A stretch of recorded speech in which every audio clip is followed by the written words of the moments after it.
Former Vice President Dick Cheney spent much of his 8 years in the White House working hard behind the scenes, but since leaving office, he has arguably become one of the more public faces of the Republican Party and certainly of the prior administration. Just this past weekend, former Vice President Cheney had strong words for the Obama administration's approach to our national security. Here's what he had to say when Face the Nation host Bob Schieffer asked him whether he had any regrets about the interrogation techniques that were used during his time in office. In retrospect, years have passed, you're now out of office. Do you think we should have done some things differently back then, or do you have any regrets about any of it? No regrets. I think it was absolutely the right thing to do. I am convinced, absolutely convinced, that we saved thousands, perhaps hundreds of thousands of lives. Now, if you look at it from the perspective of a senior government official, somebody like myself who stood up and took the oath of office on January 20th of '01 and raised our right hand and said we're going to protect and defend the United States against all enemies, foreign and domestic, this was exactly what was needed to do it. All right, and that is just a taste of the kinds of things that the former vice president's been saying a lot of lately. Joining me now, we're pleased to have Liz Cheney, the former vice president's daughter, of course, and a former deputy assistant secretary of state in her own right. Liz, welcome. Thank you. Good to have you here. Great to be here, Martha. Thank you for having me. Are you surprised, as a daughter, are you surprised at the role that your dad has taken since he left office? No, I actually feel very proud of him and feel really very honored to be his daughter. And he feels so strongly about the importance of defending the nation and the importance of the policies that they put in place. And feels so strongly about, making sure that there's a full debate before the American people about these issues.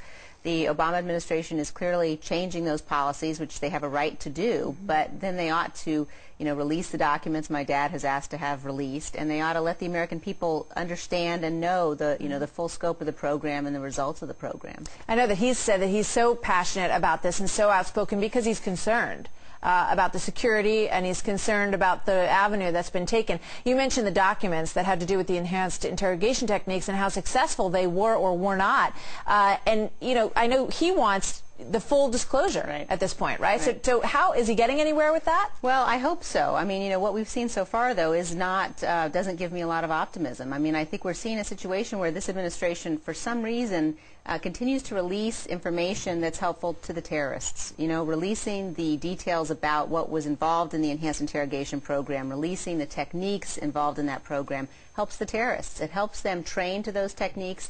It takes those techniques completely out of the realm of possibility for future presidents to use. So it was a very damaging thing to do, set aside the fact that they stopped the policy, which, as I said, is their right. But so far, we've seen that release. We've seen the concept that they're going to now release pictures that are going to be harmful to American service members. And, they're talking about now a new release of the Inspector General report. But they seem only to be interested in releasing things that really paint America in a negative light and don't give the American people a full picture of what went on. I'm curious what your dad thinks about the release of these other pictures and what you think about it, because one of the things that is perhaps most unfortunate is that the Abu Ghraib pictures, I think, in many ways got grouped together with these enhanced interrogation techniques. They were very separate incidences, as you well know and he well knows. One carried out by lower-level people who were on a base, and the other done at the highest levels of the CIA. How much do you think it will stir up when these next set of pictures come out about all of that bad feeling? Well, I think that it is really appalling that the administration is taking this step. I haven't seen the pictures. I don't know what's in them. But clearly, what they're doing is releasing images that show American military men and women in a very negative light. And I have heard from families of service members, from families of 9/11 victims, this question about, when did it become so fashionable for us to side really with the terrorists, for us to put information out that hurts American soldiers. And, President Obama has a lot of sort of rhetoric about support for American military families and support for our men and women who are fighting overseas.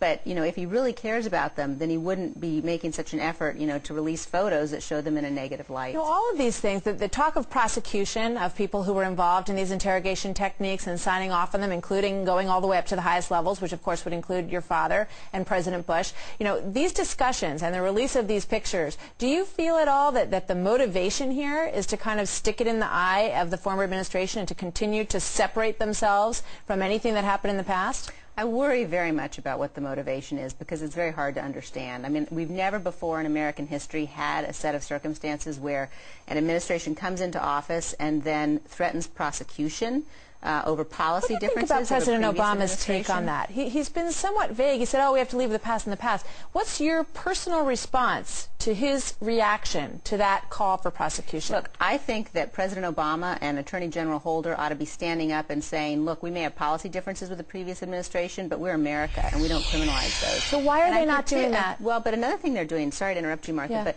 you know, they're also, Attorney General Holder has said publicly that he will cooperate with foreign governments, you know, foreign prosecutors who are attempting to prosecute us. He said, we'll cooperate with that. I mean, as an American citizen, I wonder, you know, when will they actually feel the need to stand up and defend American sovereignty?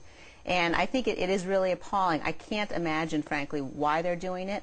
But I think that it does a real disservice to the professional men and women who carried out the program, to the attorneys who wrote those memos, and, you know, I think it's inexplicable and inexcusable. I have one separate last question for you before I let you go, and that is, well, what's the relationship like now between your dad and President Bush? And has President Bush in any way, in conversations with your dad, sort of signed off on him, you know, being the spokesperson, about him being the outspoken one now, whereas during the administration, the president was in the forefront publicly? Well, you know, one of the nice things about my dad being out of office is that he doesn't need sign-off. Right. And that, you know, he is out there speaking out because he personally feels so strongly about these issues. And I think you'll continue to see him doing that because he knows that the decisions this administration is making will really determine the future of this nation for our kids and grandkids. And do he and the former president talk about this? Well, they have spoken. I'm not, you know, in on their conversations, but I do know that they keep in touch. Great having you here. Great Hope to be you'll come here. back Thank soon, you for Liz. having Good me. to see you.